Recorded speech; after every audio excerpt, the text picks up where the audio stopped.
So I'm out on this day in January and plugging away as I always do. It's funny because they're giving me lots of extra shifts now, which that's great. I'll take the shifts, but I sit out here for hours sometimes, like I said, and don't get a delivery. The last couple of days it's been like that. I calculated it's like 2 hours, just over 2 hours, a shift almost, that I don't get work, and I need the work.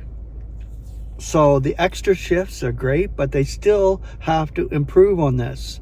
My livelihood depends on this app, and that's no joke. And when your livelihood depends on technology and a cell signal service and whatever, it's rough.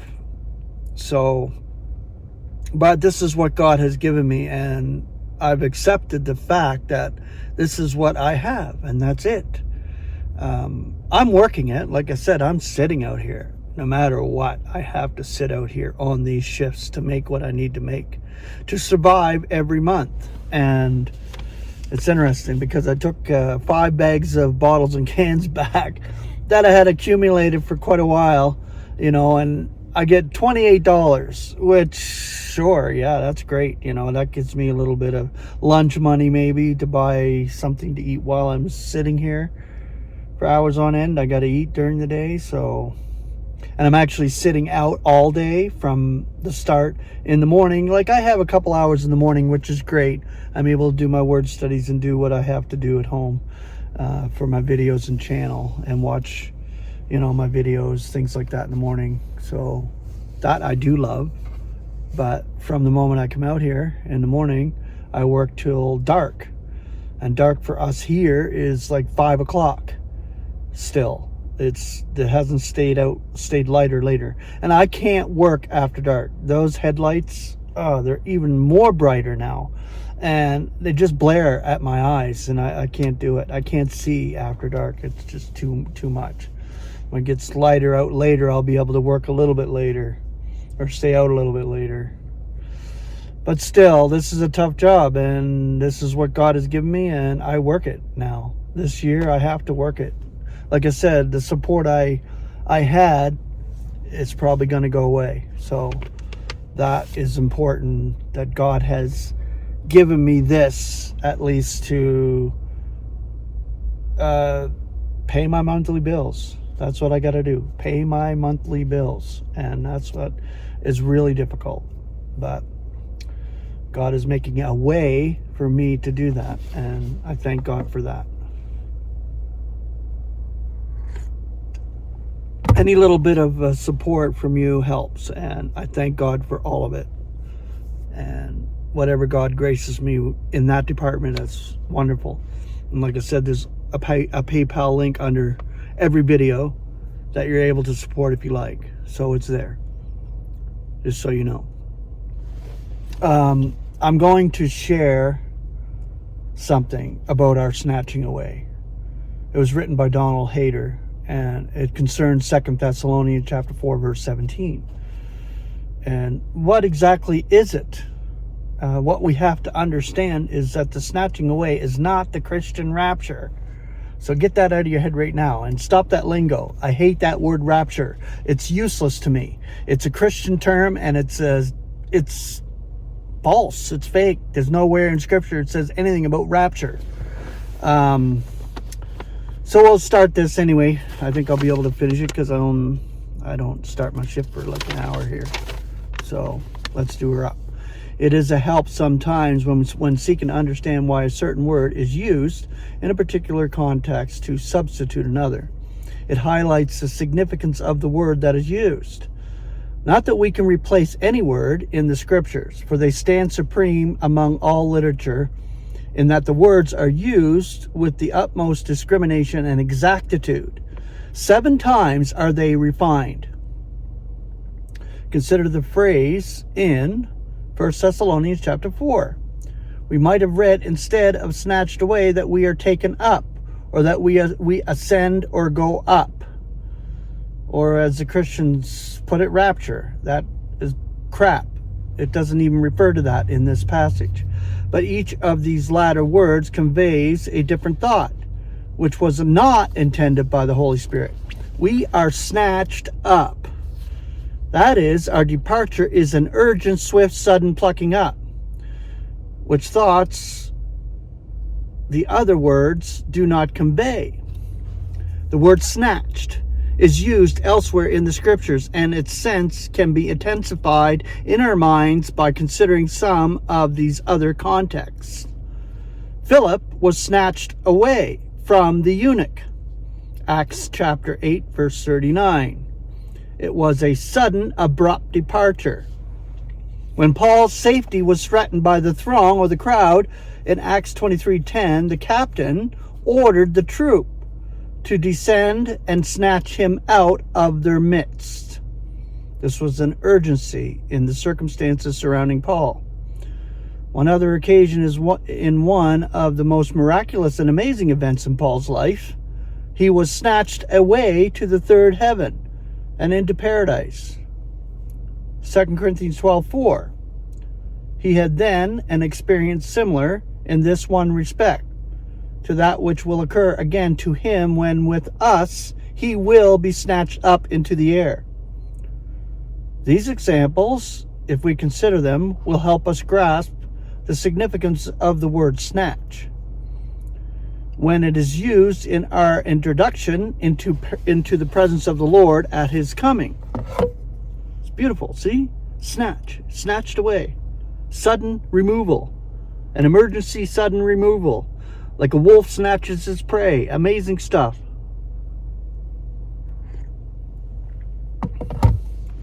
When the Lord comes, he will snatch us all up to meet him with urgency and speed. I love it. We shall not rise of our own volition, though we shall be fully capable of doing so. Perhaps we hesitate, not realizing our new power, or perhaps awed by the presence of the Lord, fearful to approach him. But we are not left a moment longer. When the change happens, it changes fast. Our atoms change, reverse. It's amazing stuff. Simultaneously together in clouds. The dead in Christ, who have been raised from the dead, and the living will be snatched up in clouds simultaneously together. These two words are not synonymous. One refers to the time of the snatching, the other to the proximity in space of the two parties. The snatching upward will occur at the same moment for all in Christ, wherever they may have died, in whatever region of the world. Their swift transfer from the earth to the air will happen at precisely the same moment. There will not be some who will approach the Lord more slowly. With speed and urgency, the Lord will snatch us to himself. Also, the movement upwards will be together. We shall not be spread over the expanse of the sky, singly or in scattered groups, according to where we were located in life or in death. We shall be assembled and rise as one company to meet the Lord. It will not, however, be a massed throng or crowd. That is a single assembly, for we are snatched up in clouds. Now this does not mean that we shall ascend in the clouds of the sky, but that we shall be assembled like clouds, and so ascend to the Lord. This is not an unusual figure of speech, for a massed assembly is often referred to as a cloud. We read of a vast cloud of witnesses in Ezekiel 38:16. Gog goes up against Israel, a great assembly, as a cloud to cover the land.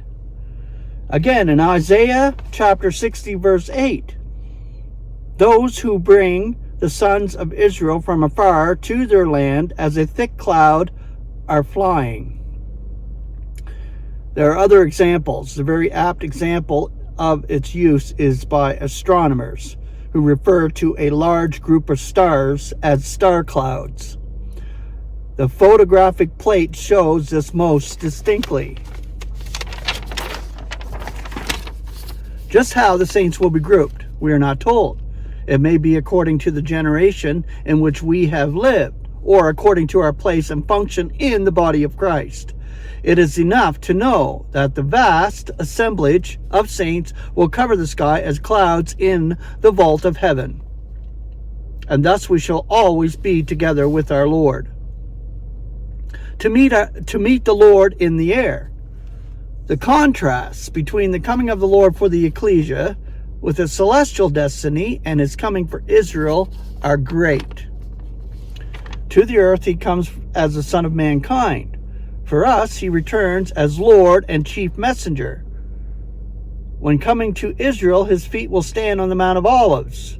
For us, he descends no further than the air. He travels alone from heaven's height for us. But for his earthly people, he is accompanied by his holy messengers. These may be the vast array seen in the throne scene of the unveiling, numbering two great groups of 100 million and 1 million. These are all messengers. Wow, powerful messengers. The glory of his presence will differ on each occasion. For Israel he will appear as he was on the Mount of Transformation, his face shining as the sun. The brilliance of his glory will not be greater than his terrestrial saints can endure. For us, he will come as the celestial one, with a different glory, one exceeding in brilliance and brightness of the noonday sun.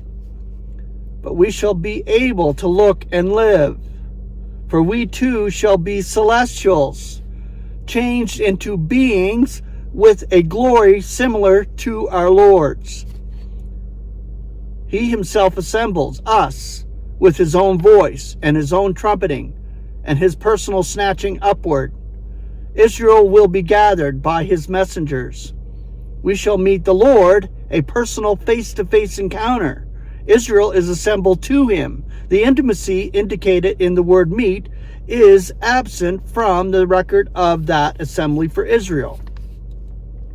The grace shown to us transcends anything that Israel has.